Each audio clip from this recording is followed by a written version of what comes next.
আসসালামু আলাইকুম রহমতুল্লাহি তাআলা বারাকাতুহু। আমরা জেনে নেই, আমাদের বাসায় যদি আমরা বিড়াল পালি, এই বিড়াল পাললে আমাদের উপকারিতা কীটা। বিড়াল যদি আপনার বাসায় পালি, এক নম্বর হলো যে জিন শয়তান থেকে আল্লাহ রাব্বুল আলামিন আমাদেরকে হেফাজত করবে। কারণ এই বিড়াল যেই বাসায় পালা হয়, সেই বাসায় জিন শয়তান কখনো ক্ষতি করতে পারে না। দ্বিতীয় নম্বর কথা হলো, এই বিড়ালটা হলো সাহাবা কেরামের সুন্নত, নবীজির সুন্নত। যে বিড়াল যারা পালে, নবীজির সুন্নত আদায় করল। তৃতীয় নম্বর কথা হলো, শয়তানের ওয়াসওয়াসা থেকে আমরা হেফাজত পাইলাম। তাহলে আমরা বিড়াল আমাদের বাসায় আমরা পালব এবং আমরা এই বিড়াল পেলে আমরা এই বিভিন্ন ফিতনা থেকে হেফাজত পাব। চতুর্থ নম্বর কথা হলো যে একজন সাহাবী, যার নাম হলো আব্দুর রহমান, সেই সাহাবীকে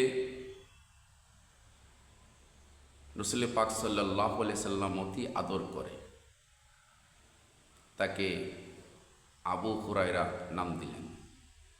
আবু হুরায়রা শব্দের অর্থ হয়েছে বিড়ালের বাবা। তো এই বিড়ালের বাবা নাম দিলেন, এটার একটা কারণ আছে। কারণটা হলো, এক শিকারী এক বিড়ালকে শিকার করার জন্য দৌড়ে আসলেন। বিড়াল ছানাটা দৌড়িয়ে আবু হুরায়রা রাদিয়াল্লাহু তাআলা, অর্থাৎ যার নাম ছিলেন আব্দুর রহমান, সে আব্দুর রহমান রাদিয়াল্লাহু তাআলা তার আস্তিন অর্থাৎ জুব্বা, এই জুব্বার ভিতরে ঢুকে গেলেন শিকারী হাত থেকে বাঁচার জন্য। রাসূল পাক সাল্লাল্লাহু আলাইহি সাল্লাম দূর থেকে দেখলেন আবু হুরায়রার অর্থাৎ আব্দুর রহমান তার আস্তিনের ভিতরে, কুত্তার ভিতরে একটি বিড়াল ছানা ঢুকে গেছে। রাসূল পাক সাল্লাল্লাহু আলাইহি সাল্লাম তাকে আদর করে, মুহাব্বত করে, ভালোবেসে ডাক দিলেন আবু হুরায়রা, আবু হুরায়রা, অর্থাৎ বিড়ালের বাবা, বিড়ালের বাবা। সাহাবী রাসূল পাক সাল্লাল্লাহু আলাইহি সাল্লামের নুরানি মুখ, জবান মোবারকের এই কথা শুনিয়া সাহাবী অত্যন্ত খুশি হলেন এবং সাথে সাথে আল্লাহ পাকও খুশি হয়ে গেলেন।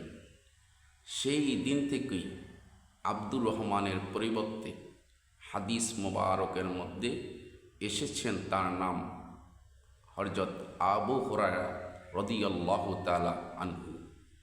তাহলে আসেন, যেই বিড়াল ছানা আস্তিনের ভিতরে ঢোকার কারণ রাসূল পাক সাল্লাল্লাহু আলাইহি সাল্লাম আদর করে, মুহাব্বত করে আব্দুর রহমানের পরিবর্তে তার নাম আবু হুরায়রা নাম দিয়ে দিলেন। আল্লাহ পাক খুশি হয়ে গেলেন, রাসূল পাক সাল্লাল্লাহু আলাইহি সাল্লাম খুশি হয়ে গেলেন।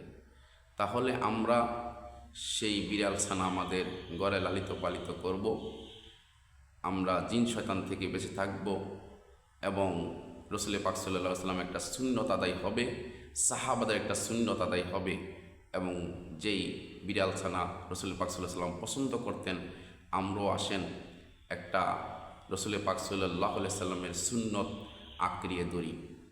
আমরা সকলেই জানি রাসূল পাক সাল্লাল্লাহু আলাইহি সাল্লাম বলেছেন, যে ব্যক্তি আমার একটা আদনা সুন্নতকে আঁকড়িয়ে ধরবে, কিয়ামতের ময়দানে আমি রাসূল পাক সাল্লাল্লাহু আলাইহি সাল্লামের তার শাফায়াত ওয়াজিব হয়ে যাবে। তাহলে আসেন আমরা সকলেই বিড়াল ছানা পালন করি, ঘরে ঘরে বিড়াল ছানা পালন করি, শয়তানের ওয়াসওয়াসা থেকে আমরা হেফাজত থাকি এবং পাশাপাশি রাসূলের সুন্নত, সাহাবীদের সুন্নত আমরা আঁকড়িয়ে ধরি। ওয়াখির দাওয়ানা আলহামদুলিল্লাহি রাব্বিল আলামিন। আসসালামু আলাইকুম ওয়া রাহমাতুল্লাহি তাআলা ওয়া বারাকাতুহু।